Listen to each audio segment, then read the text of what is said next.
So, Director Roll. You really got to look at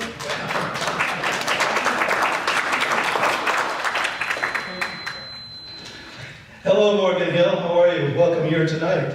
As was just spoken, yes, I am a Dodger fan, being that I grew up in Southern California and went to attended the very first Dodger World Series in 1959 at the classic Los Angeles Coliseum. I was 14 years of age, and I was sitting, are you familiar with the LA Coliseum? Anyone here? Okay, well, it's a huge venue, 110,000 people at that time, and it was a fully capacity crowd. And I was sitting under the turnstile, which is about a mile and a half from home plate. But I was there, and I just want you to know that. So I bring my allegiance with me, but go Giants, how's that? So I want to thank you all for being here tonight. We know how important this project is to you. It's that important to me, being a resident of Morgan Hill for the last 42 years. With me tonight is my wife, Vivian Varela. Maybe some of you know her. She's in the back here. She's holding court for me. Are there any elected representatives in the room tonight? I can acknowledge you here. Okay, thank you for not being here. So, Valley Water is dedicated to ensuring that our water remains safe and reliable. We're also committed to keeping our communities safe. That's why we have and will continue to place a high priority on this project. And you know, as was alluded to just in my background here, I'm no stranger to Morgan Hill. I've been involved with local politics and will continue to be so as long as you want me to be. So I'm happy to be your representative. Earlier this year, the Board of Directors received a petition from some of the city's residents asking us to reconsider the placement of a conveyor belt along Melagara Avenue. So tonight we will be listening to you and we'll be talking about that issue coming forward. In response, our staff met on the 21st of March with representatives from Santa Clara County and also the city of Morgan Hill about the potential relocation. So we'll get into that a little bit more. Hearing about your concerns is something that I take very seriously. And I appreciate that our neighbors have come forward with their questions. So with that, I'll return this back to Chris. And I'll get back to you with questions if you have any. So thank you again for being here tonight.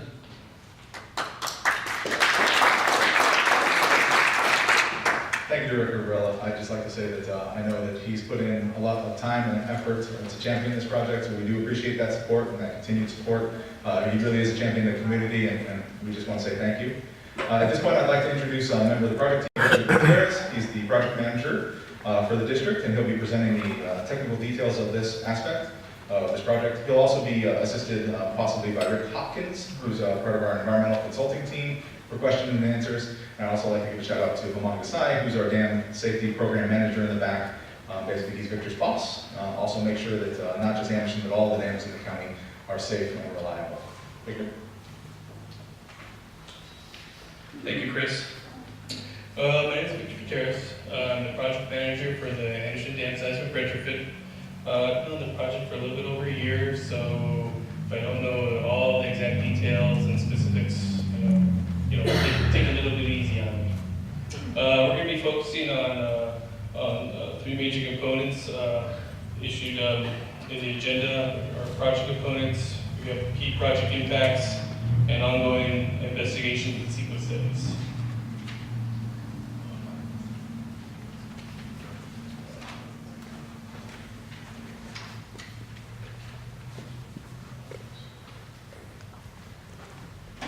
Okay, so our first slide here is the Anderson Dam existing configuration. What you see out here is we have a dam crest, we have created by the dam embankment, an outlet pipe, and a spillway. Those three features of the existing dam are going to be retrofitted. They're going to be torn down and built back up. What you see on the next slide is what the new footprint of the proposed dam is going to be. It's basically going to be sitting on the same existing footprint.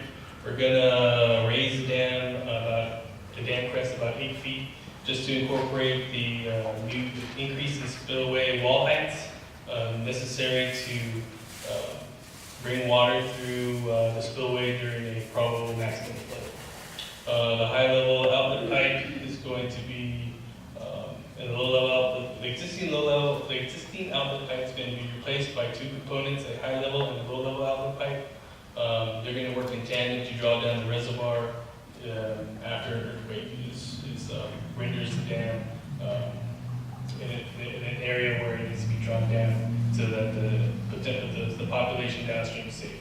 So those two components are the two outlets that will regulate the water and release the water from behind the dam.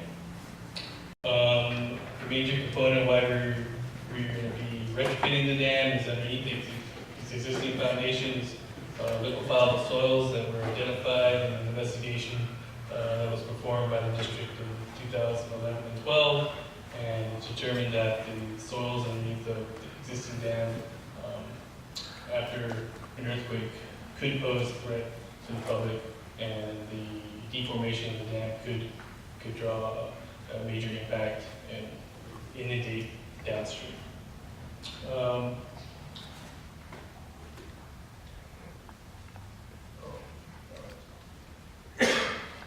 Kind of outlined all those items in the verbally. Here's replacing the spillway. There's a temporary diversion system that's going to be installed to de-water the dam once we get into construction. And I'll now focus into the key project impacts.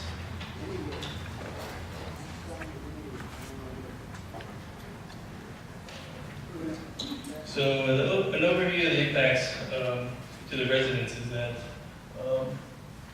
most of the dam embankment is going to be once the dam construction gets started, we're going to be lower. You're going to see a lot of construction activity up there, and in the first years of construction, we're going to be building a dewatering tunnel, and that's going to dewater the dam, and then we're going to be getting into areas of bringing that embankment down from the dam. You're going to see the actual dam getting lowered, and those materials are going to be stockpiled in the reservoir once it's dewatered. Other areas of impacts, if you can see just below the dam itself, there's going to be stockpile areas and staging areas and existing county parks, Land Oak and Toyon. And then we plan on putting stockpile areas a little bit further to the north towards where Burnett Avenue is, so to hold our stockpile materials.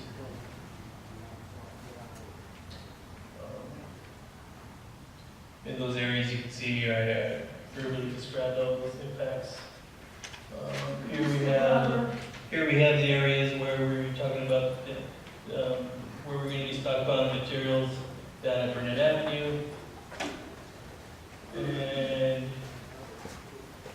they've outlined in red. You can see all the project footprint that the project will be creating towards the residents. You see in the reservoir outlined in red is where all the stockpiles are being reservoir, and then a little bit further north where it gets impacted over there by Burnett Avenue.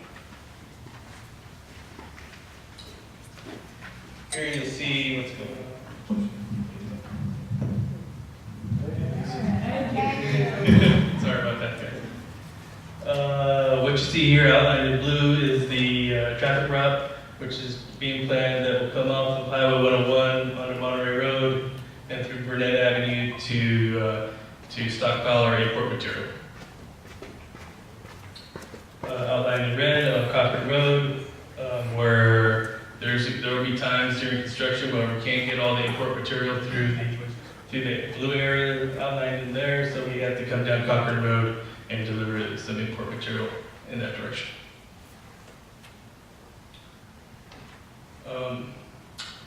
As Director Valera and Chris Hayes implied prior to the start of the meeting, was that we met with the representatives of the residents that had a petition back in 2018 in October. They approached the district and asked if we could realign the conveyor alignment off of Malaguera and onto the county property.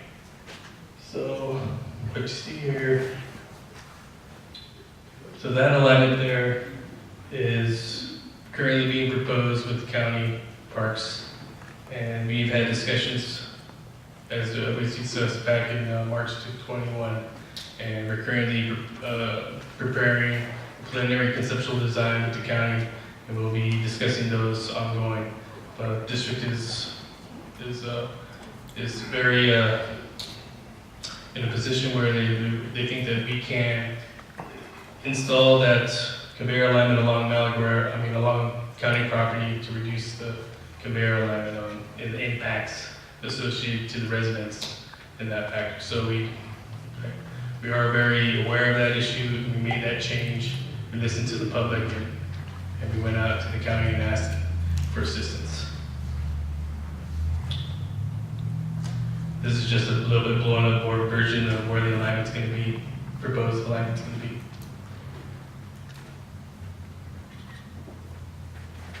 We also had two other options. One was along the Malaguer Avenue, and we just wanted to imply to the public that different options were looked at. But now this is superseded by the alignment on the county property. That's just a close-up version of that. And the third option, and instead of using a conveyor line to import the material up to the dam site, there was an option for trucks. So those are the three options that were analyzed. That's just a close-up version. Here's a typical picture of a conveyor system that we plan on using there. As you notice, it be covered. This covered conveyor system will help with mitigation of dust and noise and visual impacts to the public. At this point, I'll turn it over to Rick Hopkins. He'll further get into the other residential impacts associated with this project. Thank you. How big is that conveyor belt? What's the dimension? It's hard to tell from that picture. Yeah, it's about 5 feet in width. Oh, sorry.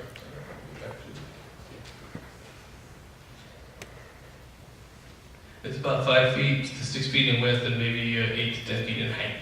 The final dimensions haven't been designed yet. How much noise will it cause? It caused about 50 to 60 decibels at a distance of about 50 feet from the occupant. So it's fairly quiet. Thank you. What hours will it run? The hours will run at the beginning of the daytime, Monday through Friday, like 8 to 5.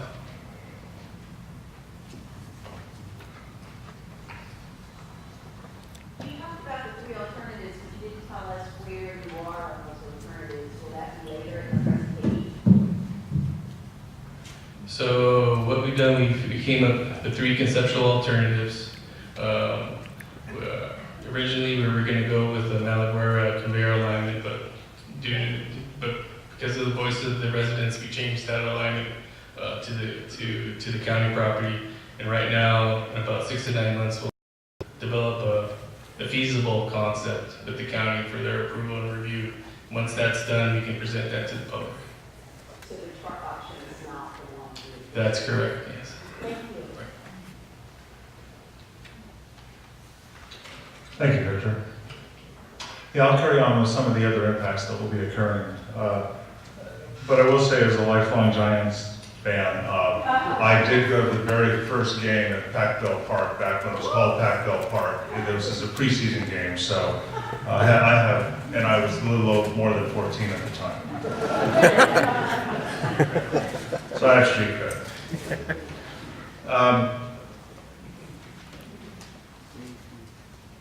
So, as many of you know who've used this area, you're very familiar with the trail system that occurs in the region, and also with the picnic areas that occur, Toyon and Live Oak. What we're going to talk about is the Serpentine Trail and the Live Oak Trail will be temporarily closed for public safety reasons while the work is going on. A little feedback. And the Cutting Creek Trail will be temporarily. I hear you, unless you talk microphone. Yeah, sorry. And the Coyote Creek Trail will be temporarily rerouted. We'll have a close-up to show you what that looks like in just a minute. There will also be some rerouting with the Lakeview Trail and the Rancho Laguna Trail. Those will be temporarily closed. And to the degree that trails can be open, they will be, but there's Use the issues. hammer. Pardon me? Pick it up the handle. Pick up the microphone. Hold the microphone in your hand.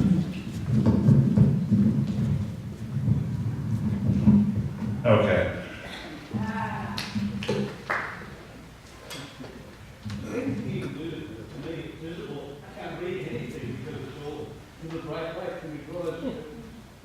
Yes, let me ask one from that. Would be very sad, because otherwise Yeah, it's closed.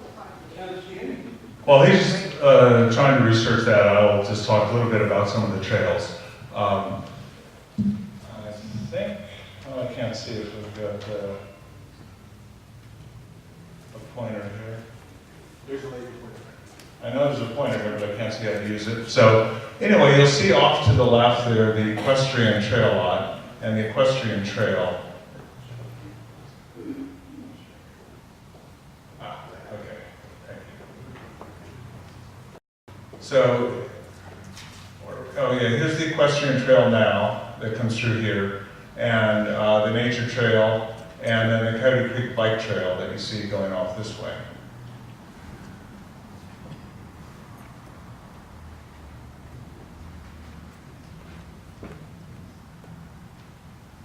We seem to be off for some reason.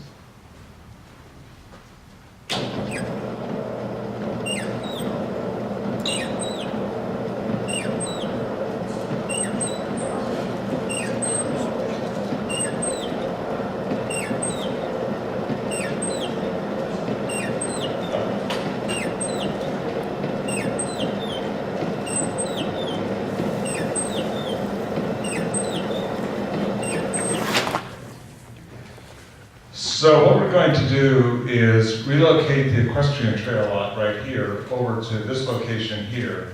The equestrian trail will be closed until it picks up here.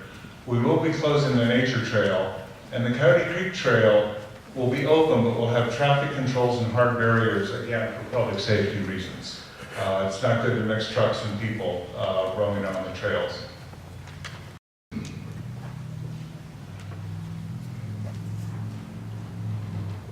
These are the existing trails that occur up above the parking lot. They're at Anderson Dam. And these trails will be partially closed. The Lakeview Trail is partially closed. And the Rosedale and the Great Pine Trail will remain open. So there will be some potential impacts to boating. Until construction starts, and depending upon what the rainfall is that year, boating can be open. It's dependent upon where the elevation of the lake is kept at.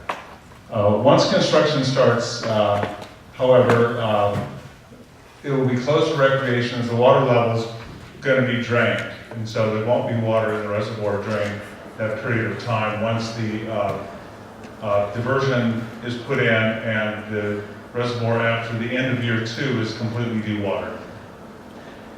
And then after construction, at the end of year 5, in October, the fall, the reservoir will start to be refilled. And probably, maybe by next spring, if we have a good year, it'll be high enough. But again, it's all the boating is dependent upon the water level.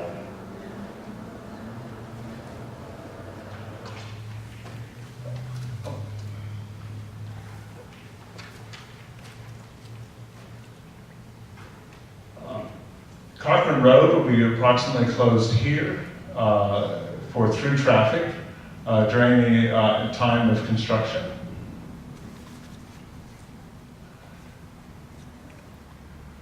The road across the dam is going to be permanently closed to vehicular traffic, but pedestrian access will be okay. The road up to the dam will be turned into a 2-lane road, and so traffic will come in, here and then go back out the same way.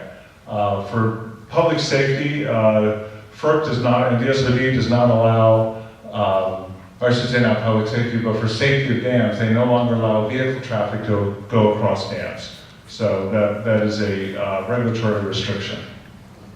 So that'll never happen again? Yes, there will not be traffic across, vehicles across the dam. That's for safety reasons, security reasons on dams.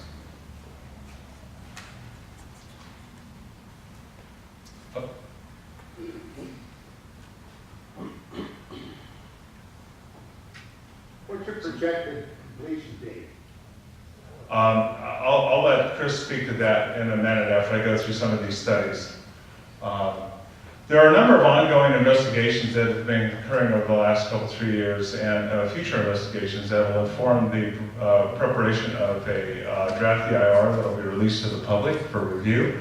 The typical subjects that will be looked at will be aesthetics or visual, air quality, biological resources, cultural, geology and soils, a lot of the things, hazard and hazardous materials. I just sort of highlight the things of real interest to folks.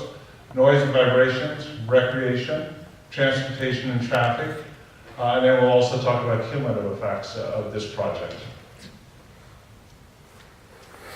To that end, in order to properly inform the CIR so that we have a full disclosure document, we will, we have been and will be conducting visual studies. We'll be looking at air quality, pollutants, dust, emissions, particularly in this part of the valley. Part of that will be looking at naturally occurring asbestos that occurs in some of the soils.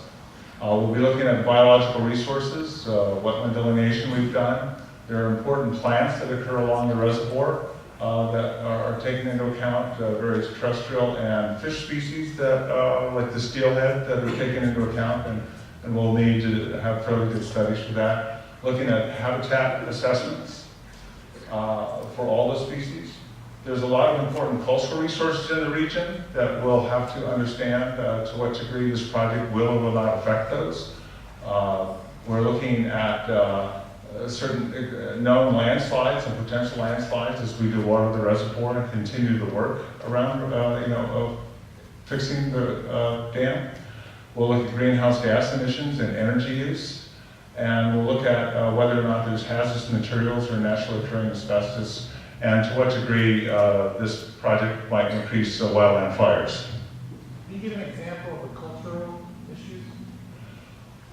Well, yeah, there are some historic areas and buildings nearby, downstream of the dam, and there's also Native American artifacts and possibly burial sites that can occur in areas that we may disturb. And so those are all important things that would have to be taken into account as we develop this project.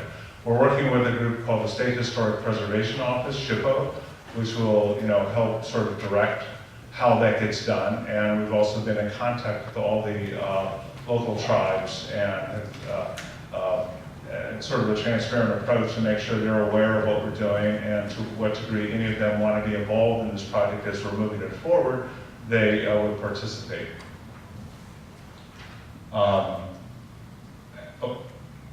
Keep pushing the wrong button.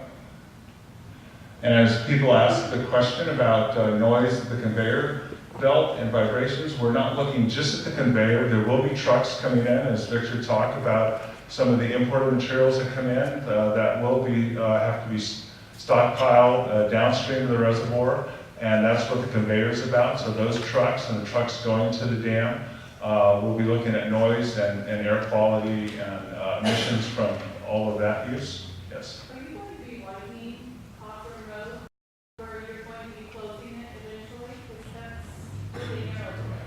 Yeah, it's very narrow, and if you know the work that was done there recently, where there was a partial closure on Cochrane Road while they put that pipeline in, it'll be the same kind of closure that goes that was about. It's pretty much the same. But are you going to be widening? The project will not be widening the road. It will be repairing the road, any damage that occurs from the heavy trucks, and it'll be repairing it. It's a road. It's a city road, and it's theirs to determine what they want or not want to do with it. So the project will put it back into good shape, but it will not widen it.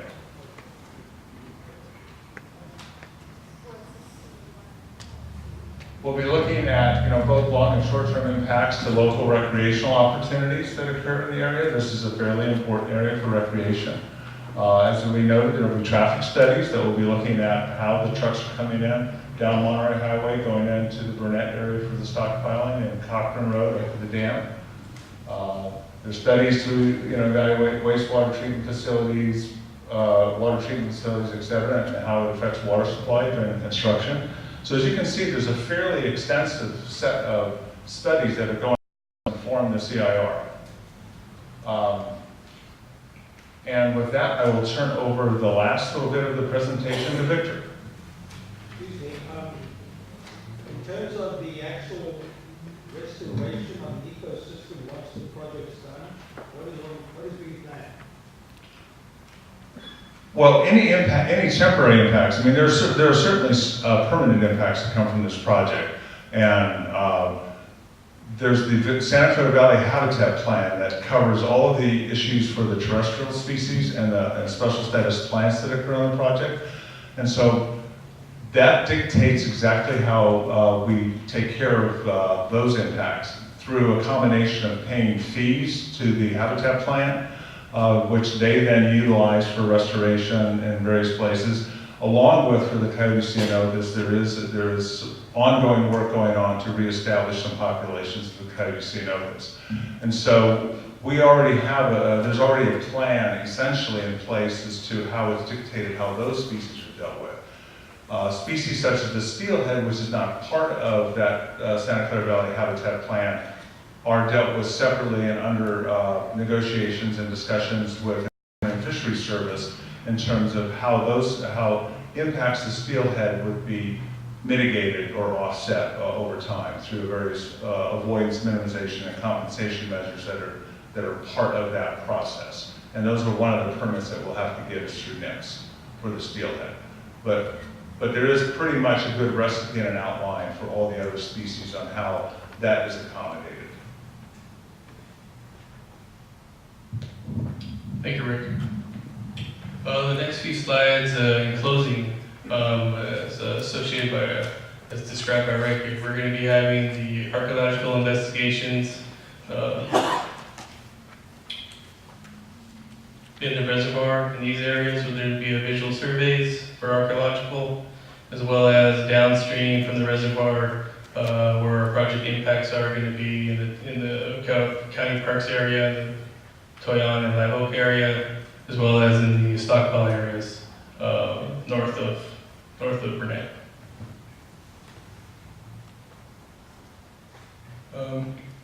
Right now, what's going on out there at the reservoir, if anyone was out there visiting it lately, you'll be seeing in investigations, they'll really see a barge out there in the reservoir doing borings to investigate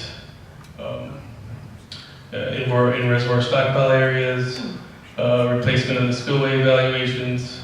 Outlet works is ongoing to accommodate our design that we're still working on, as well as we have some embankment here associated. We're going to be doing some drilling here, and probably later on this year we're going to be doing geotech investigations for any downstream bridges where we need to bring trucks across the creek in order to supply our stockpile needs. I believe this is the last slide in terms of reservoir slide risks. Located in the residential location that abuts the reservoir here, I believe it's called the Holiday Lake Estates. There are a few locations in here that in the past were activated, like active landslides when the reservoir's down. So we plan on taking care of those areas after we dewater the reservoir. With that, that was the closing presentation, and I'll turn it over to Rick, Chris Hayes.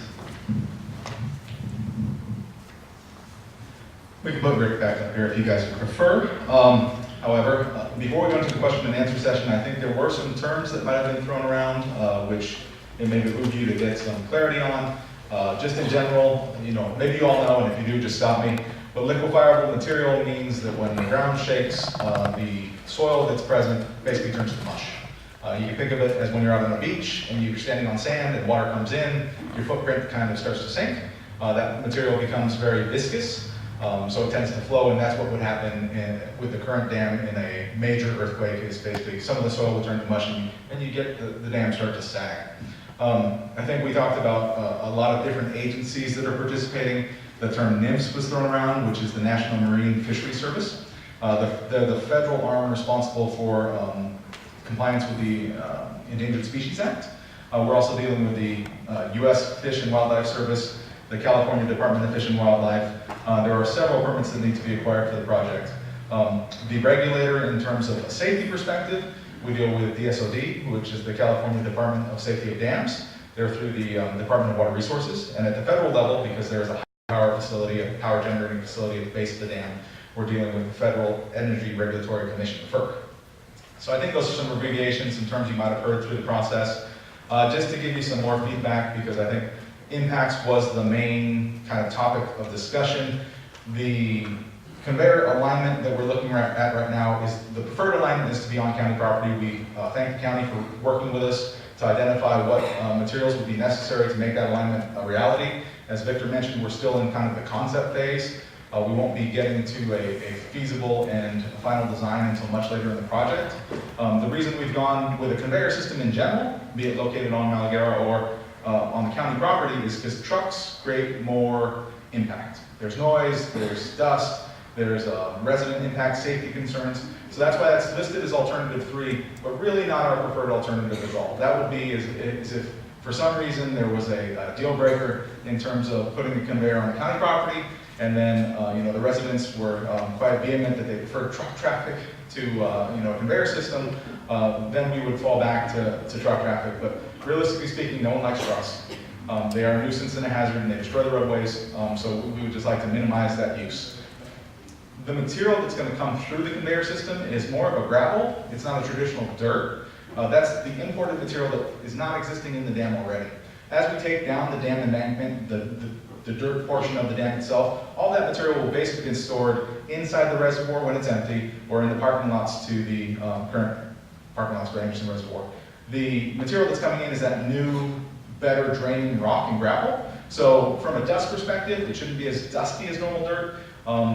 Victor had mentioned 50 decibels at 50 feet. You kind of need a frame of reference for what that really means.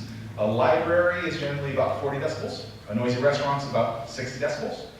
So some of the quiet dishwashers are pegged right at 50. So that, you can obviously hear it's going to be operating, but the key is not to make it sound like a jet engine that's just always in your face. I think that's some of the background information I can present prior to getting to questions, but I do like to open up the floor to any concerns or questions that you may have, and kind of talk from there. Question. Mike here, please. Talk about the timeline again of the overall project. My first question really is, when will you actually start dewatering? I know you have to put a tunnel in, but then what year does the water start going down? So right now, there is a slide board in the back which shows the sequence of construction. Right now, it's a 5-year construction project. The first 2 years of the project will be installation of that dewatering system. At that time, the reservoir stays full. We insert the dewatering system so that we can dewater in years 3, 4, and 5. That basically means draining the reservoir in 3, 4, and 5. We're right now. When? So basically, right now we're pending to start construction for not the dewatering activities, but the actual installation of the tunnel system at 2022. We would go out to bid somewhere in the early part, and then construction in the late part. That's all based on permitting. So all the different agencies that we've been talking to are required to give us a permit to construct the project. We're trying our best to speed that up, but right now, it's consistent with the presentation that we gave last time in October. 2022 is the date. Yeah, so you're looking at another 3 years, 2022 to start, and another 2 years after that to take the water out of it. Correct. So it's basically going to remain full until 24. So I believe there was another question about when will it be complete. That would be 27. What happened in 2020? Well, 2020 is next year, but no, just kidding. So There were a couple of expansions on the scope of the project. So as you heard, we've been working on the project since about 2011, 2012. If I yell, can you all hear me? No. Okay, sorry. I'm not sure what the feedback's from. I'll try this side. Okay, so the project scope has expanded a couple of times. Bear with me as we try to work this out. So the project scope has expanded a couple of times. It was launched in 2011 or 2012. Basically, DSOD at that time had mandated we look at the seismic vulnerability of the facility. We did that with some initial investigations in around 2015, and what we discovered was, although there was some potential for the dam to fail, sag, once we actually got in and did additional borings, it looked like there was actually more liquefiable material than DSOD had thought. So the scope of the project increased. The amount of embankment that needed to be removed increased, and as a result, basically it increased the project cost by about $200 million and delayed the project for about another year and a half as we had to deal with a new cross-section. In the meantime, so it's about 2017, Orville happens. We have the very wet winter, all sorts of atmospheric rivers. As you can see, Orville happens and it comes over their spillway and their emergency spillway. Both spillways fail, and you look at a monumental, I would say, failure of the system that they had put in place. That alerted DSOD to the fact that the existing designs for all of the spillways within the state should be investigated. So we did another investigation of the spillway in 2017, and basically they said the standards that it was constructed to, while appropriate for the time, were not appropriate for the level of safety that they want currently in place. So another component that expanded the scope of the project was a replacement of the spillway. We had to investigate the spillway, report the findings to DSOD, and then ultimately design a replacement for the spillway. So all of those things have driven the project out. We are currently obviously in 2019. We were originally hoping to get the project done in 2018, so obviously it's not where we had originally intended. I think the reasons behind that from a DSOD perspective are very justifiable. It's for public safety. There's no sense in replacing the facility in something that would then be deemed substandard and then have to go do it all over again. It's obviously taking through the permitting process, it takes a while to get this done, so we wouldn't want to have to do it, turn around and do it right all over again. One note that I did want to bring up that I didn't since I was talking about spillway is you may see water come over the spillway of Anderson. That is as it's supposed to be designed. Just because water is coming through the spillway does not mean there's an emergency condition. A lot of people will see water coming over a dam and they will say, uh-oh, flooding, something bad has happened. That's actually how the reservoir is designed. We have 10 reservoirs in the county, and they're all basically what we call fill and spill facilities. They're designed for groundwater recharge, so we want to keep them as high as possible to recharge the groundwater, and basically as part of that, part of the flow does go down the spillway and down the creek. The key is to have the ability, which we will have with the new project, to release at different levels and at different speeds. So basically right now we have one outlet at the low level that feeds into the creek that has a very limited capacity. When the new project is in, we'll have an upper level outlet, a lower level outlet. We'll be able to mix and match to draw down the dam if there's any concern for public safety in a more timely fashion, so that the events of 2017 wouldn't cause a prolonged spill. Sorry. Got a question over here. Are you going to export the material you removed from the dam? So no, actually, most of the removal material, material removed that is of suitable, use will be reused in the dam. All the stuff that is unsuitable will actually be spread out in the reservoir itself, what we call wasted, but really we're just spreading it out evenly over the reservoir. That way we don't have to export and have that truck traffic, so no. Well, I don't want to be a naysayer, but you say water going over the spillway is a normal thing. However, if the level is high enough so that there's water going over the spillway, you are way above the mandated level. And should we have an earthquake under those conditions, we are in deep trouble. 34 feet of trouble, as a matter of fact. So I think we should keep mentioning that, trying to placate us by telling us that it's normal. It's not normal to be double the mandated level. That has to be managed too, if we're going to be safe. Was it normal to get the rain in time either? So to address the concern, I'll speak to that, and that is a fine observation and a good realization that if an earthquake were to happen when the reservoir was at a full level due to heavy torrential rains, it would obviously maximize the impact. The wall of water that would come down the creek is actually going to be bigger. So DSOD does allow us to exceed the level in the reservoir. Basically, it's set as a restriction level for normal operations. They do forecast that when rain events come in, we are able to exceed that level. That's how we have drawdown timing. So it says that we have to get below the level in a certain amount of time. We do interface with DSOD consistently when we're above the level. This last season, which was a wet season, we did not exceed our level, our restricted level. Basically, the board made a decision, what we call a 40% exceedance probability, that based on forecasts, we were not even going to be at 54%, we were going to be down below the 54% level to allow for additional infill to bring us up, and then basically keep below that restricted level. So that is something that we are looking at. We are not in any way trying to dismiss that notion, but I will be completely frank.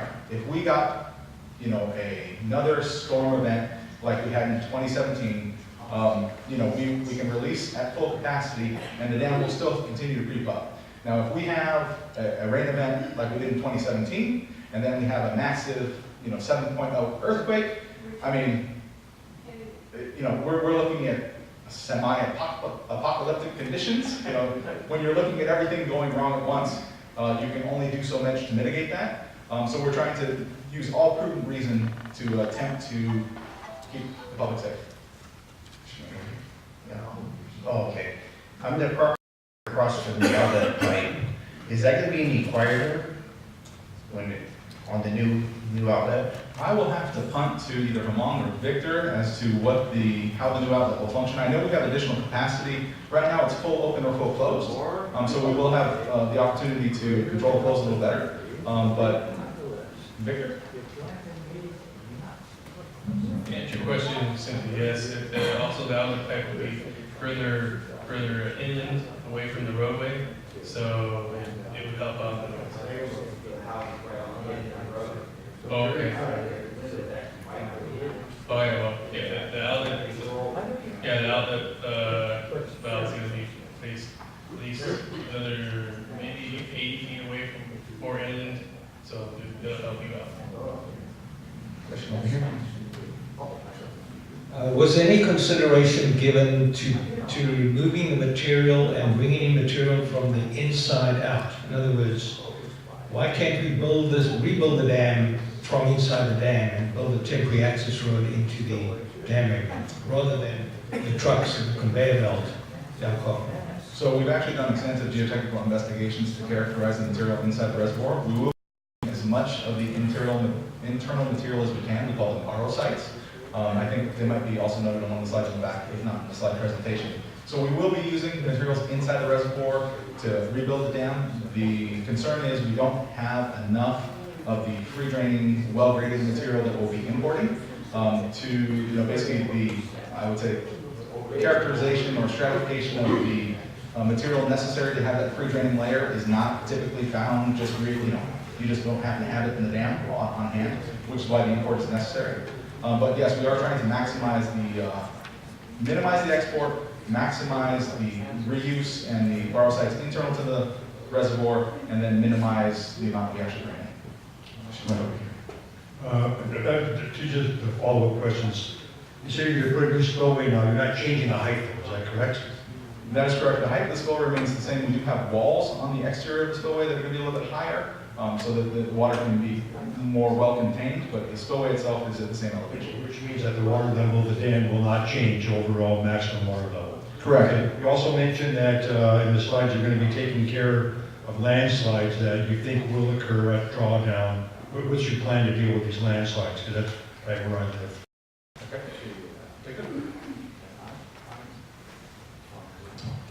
So in the 80s, the reservoir was drawn down, and in those residential areas, plan on buttressing the toe of the reservoir and up to the property, but keep out of the property's footprint. So right now we're considering just earthen embankments there. Will this be before, or it happen during the drawdown? Yes, so when the reservoir is drawn down in the first 2 years, that activity would be commencing. So it'll be a preventative work, not, Post landslide restoration. That's correct. All right.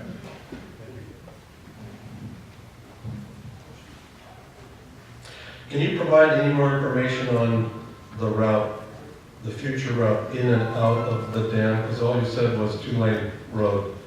And I know that if you try to go up there now, it's very difficult. And if you, I mean, with the boat, there's no way to make that road the same configuration it is now. A 2-lane road is going to have to be completely altered to work. That's correct. Yeah, just the slide that was presented would just kind of give you a general idea of the location of the new road alignment. But further, once the design's complete, once we get to the 90%, you'll see that a new alignment will be configured and the switchbacks will be located in appropriate locations, and the width in those switchbacks will be enough to accommodate two-way traffic. Can you discuss the operations plan for Coyote Lake directly upstream from Anderson, since it is a 2-reservoir system for that 5-year period?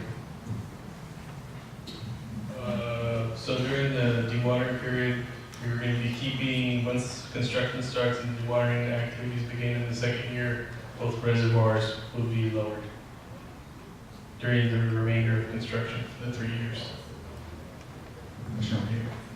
What is the probability of your maintaining the timeline that you've outlined this evening? What is the likelihood of it being maintained? I said there's a strong likelihood of maintaining the timeline. However, the track record that the district has incurred on the project indicates that we have slipped.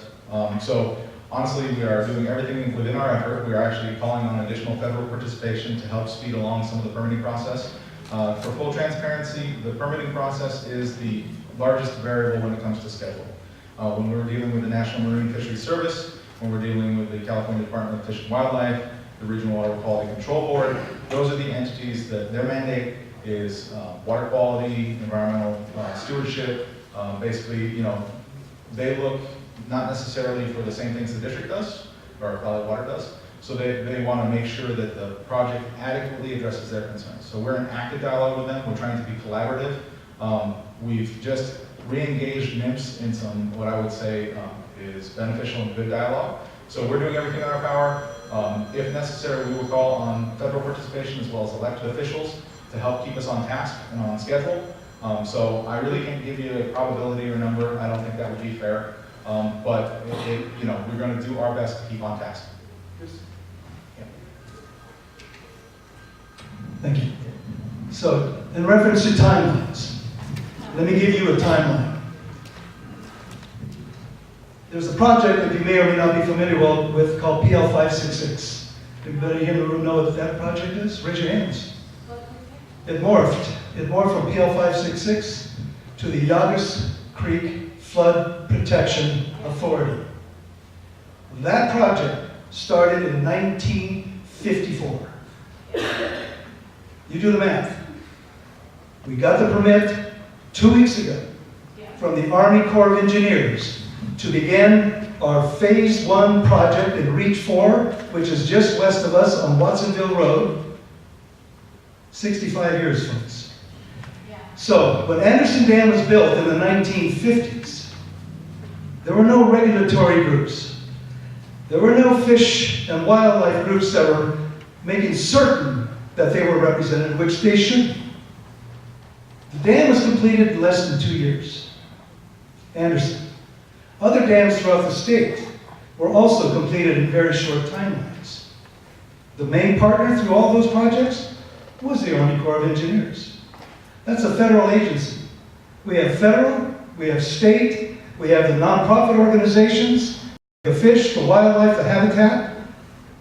So what we do is everything that we possibly can from a public entity to make sure that the funding is secure, which it is. The timelines, we have to work with the regulators that we have absolutely no control over. So as frustrated as you are, how about us? We're in it every day. You get this information when we're in front of you, or if you get on our website, to get additional updates as we would provide you with. So believe me, folks, the timeline is critical for all of us. So we're doing our very limited best, because we're much more frustrated, believe me, than you could possibly imagine, than you are. Any more questions about timeline? Okay, I'm gonna hand back over to Chris. Question right over here. When the launch ramp was built, they had to stop because of the rains. Any interest in extending the launch ramp on Anderson? Yeah, we're in current discussions with the county parks, and extension of the ramp will be provided in the future once they extend. That's why I gave the mic to Victor. I was going to say that. Would have gone over well. Next question over here. So you talked about the noise level of the conveyor belt, but can you elaborate on the noise level of the equipment needed to move the dirt from the current dam to inside the dam, whatever equipment that may entail? Sure. So generally speaking, in the immediate vicinity of some of the large equipment, that would be standing right next to it, it's somewhere around the 75 to 80 decibel range. Generally, the way the staging area is set up, the loading on the conveyor belt will happen away from the property line, which means by the time you get to the property line, the restrictions that we have in place for our contract are evening levels no higher than 50 decibels, and then I think peak decibel levels during the daytime measured at a distance of 25 feet from the property line of 75 or less, depending. If we get towards a school or anything like that, where we have a high public interest or a constant public access, we reduce those down to 50. So you're using like caterpillars and stuff like that, right? Yes. So I can hear that from my house on Beat, and they're building Bordella Ranch, so I'm assuming we're gonna hear that as well on the dam, right? You may, and part of the environmental impact report that comes out will be noise levels and how we intend to mitigate those. A lot of times we'll, if there is noise that's kind of seeping out past the boundaries of the staging areas, we'll erect sound walls or other devices. There's a couple different things. Besides the actual noise of the cats themselves, you can tend to hit the backup alarms, the beeping. That can be something that is very grating when you hear it a long time. So at one of our current construction projects, our Rinconada water treatment plant reliability project, we've actually altered the backup call so it actually sounds like a duck. I don't know, to hear a duck for 8 hours a day may be just as irritating, but at least it's not a piercing beat. So those are actually there for a safety reason, so they must be maintained as a warning. But those are the type of things that we work with the community to identify and looking for possible solutions to minimize the impact. Thank you. Two things, please. One, in light of the risk schedule, although you've addressed what our risks are in something catastrophic, can you address a bit more about as is without some torrential rain, what our risks are and what evaluations you've done that? And then the second one is I want to thank you for listening to the community and moving that conveyor. I will say you're very welcome. We're happy to do it. We like to be good neighbors. That's the easy question. In terms of the, that is really what the restricted level of the reservoir is all about. We work with the Department of Safety of Dams and the Federal Energy Regulatory Commission, FERC and DSOD, to establish what the safe operating level of the reservoir is currently. By limiting it to 54%, what we're saying is if you have a major seismic event, the top of the dam may slump and push down, but the actual restricted level will keep it from any of that water actually escaping or failing. We would have sufficient time to do get warning out to the public if we thought that basically there's different protocol levels in terms of information to the public. We would say the dam is damaged. I believe each of the local jurisdictions determines what the action is from there. I believe for Morgan Hill, if there's noticeable damage to the dam, not necessarily imminent failure, but damage to the dam, they will send out an evacuation alert and all due diligence just to make sure everyone gets out of the area. That doesn't mean that the dam will crack open in half, you'll get a large flow of water down the creek. The levels that have been placed are actually to address that right now. That's what the restricted level is there for. Okay, so one more thing for you to be aware of. The city of Morgan Hill has published an inundation map. Are you familiar with that? Yeah. Raise your hands, please. Okay, so go on their website, contact your local city council member or the mayor, and you can receive an inundation map in the event of a total, complete failure of Anderson Dam. What will be estimated, the flows of water, all the way to San Francisco to Monterey Bay. And in addition to that, there's an emergency management plan with the county, with the water district, with the city of Morgan Hill, and San Martin and Gilroy, in the event of a total catastrophic failure of Anderson Dam, or for that matter, any of our water reservoirs. So you can check with your cities, your county, and get additional information if you are really concerned about those issues. Okay. Right, next question. Yes, if the selected contractor makes a request of the district to assemble a portable concrete batch plant and/or a concrete recycling plant, do you foresee that happening? Are you going to allow it, and where would that plant be staged? I feel a little bit put on the spot, as that gentleman works for the city of San Jose and has engineering background. He's a plant in the audience. No, in all seriousness.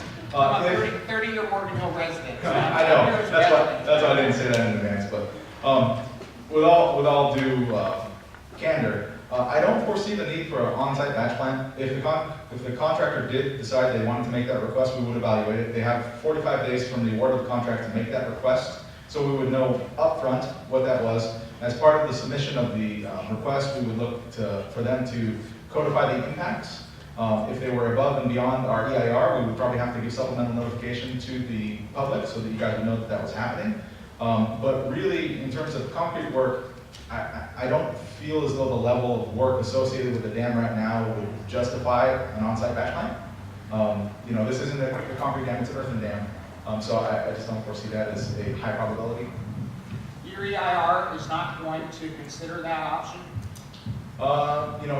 That may be an option. They're going to consider all the different alternatives. I don't think we're planning for that, to allow that in the specs right now. And if that's the case, it would be an impact that we precluded. So that we've said that is not something that we find favorable that we want to pursue. It's always open to interpretation if the contractor says, you know what, it would shave a year off the project. Well, let us rethink that then, right? That's the type of thing we'd go out to the public to kind of survey the interest in. But like I said, I think that's a very low probability. Yes, how valuable is the reservoir to the Valley Water District?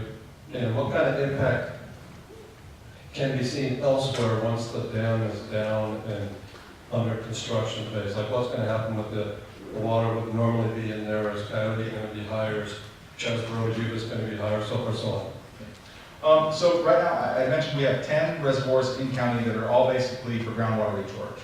We only have 2 reservoirs, Anderson and Calero. They're intertied and interconnected that actually feed our water treatment plants. So as an entity, with Anderson being our largest in-county reservoir, it is very important to our water supply. It actually holds imported water that we get from the Central Valley Project as well as the State Water Project. It comes up through San Luis Reservoir, it comes down through the South Bay Aqueduct, and gets deposited in Anderson and redistributed to our different plants.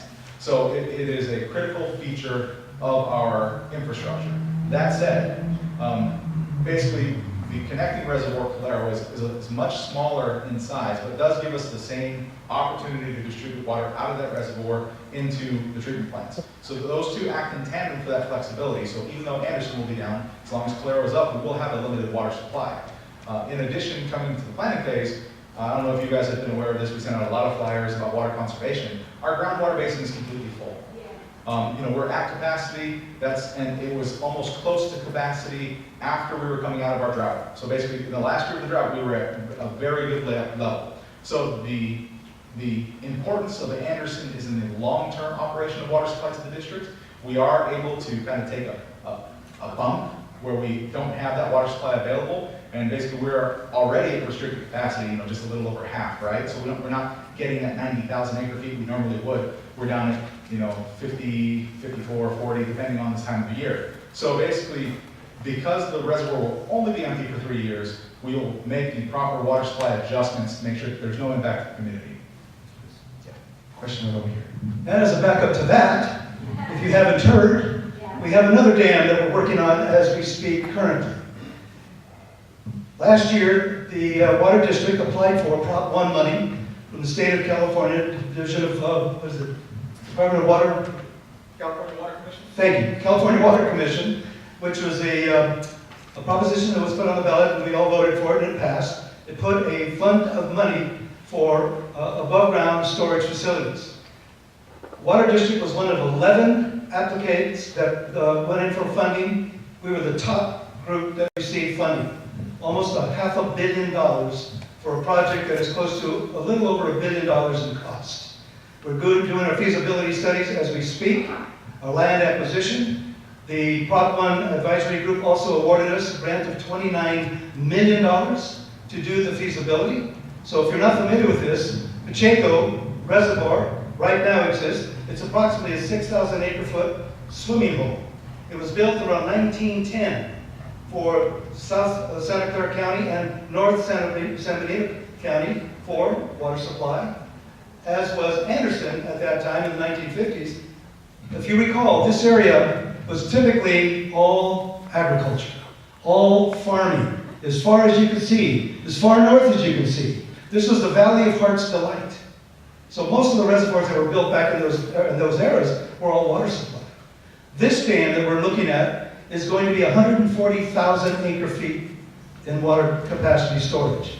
Compare that to Anderson, which is at 90,000 acre feet. So we'll have Pacheco, we'll have Coyote, and we'll have Anderson. Water supply for the future. So as we're tearing down one, we're going to be beginning to reconstruct and build a brand new dam in our region. This is really good news, folks. Hi, my questions are mainly concerning the earthquakes. I have three questions, I think. Was there any damage to the dam from the 1989 Loma Prieta earthquake? No damage. My dam grew in the back says no. Okay, and I'm very interested in seeing the inundation map that you mentioned. I did look all over the website and read the information, but I didn't see that map. I just moved to Morgan Hill from San Jose, and I'm considering buying property.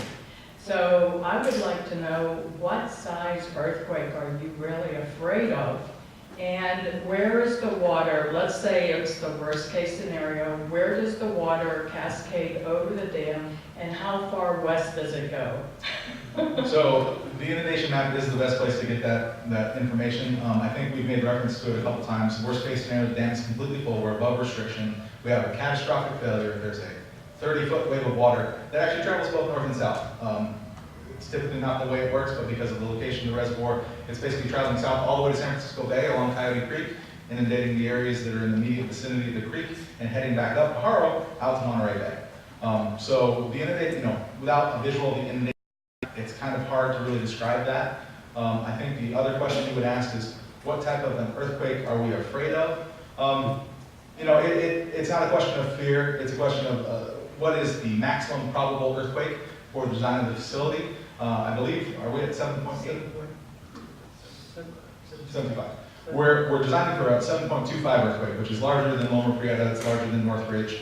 It would be the largest earthquake we've seen in California, probably since, pre-1906. I don't think 1906 was 7. But that's 5 years away. Currently, the current dam, how large of an earthquake are you assuming it can withstand? So I think that we're at a 6.8 or similar, but that would be for the full condition. Right now, that's why we are down at the restricted level, is because we can withstand an earthquake that actually physically damages the dam in a significant manner, and we won't have that breakout of flows.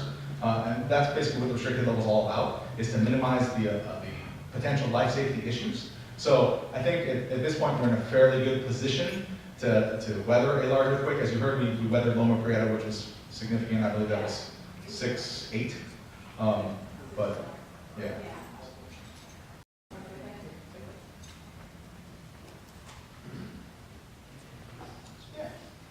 So it looks like there are no more questions, so let me mention this to you. So there's another very important meeting tomorrow night here in Morgan Hill at the City Council Chambers. Begins at 7 p.m. Our entire board of directors will be here to present to you our budget scenario for water rates and groundwater charges. So if you're a well owner, if you're in agriculture, or if you just want to know what the city of Morgan Hill is going to be paying for water and then charging you, this is one of the most important meetings of the year. We have 3 more opportunities in public hearing and public meetings to listen to you, the public, as we present to you our water rates for the future 2019-2020 budget.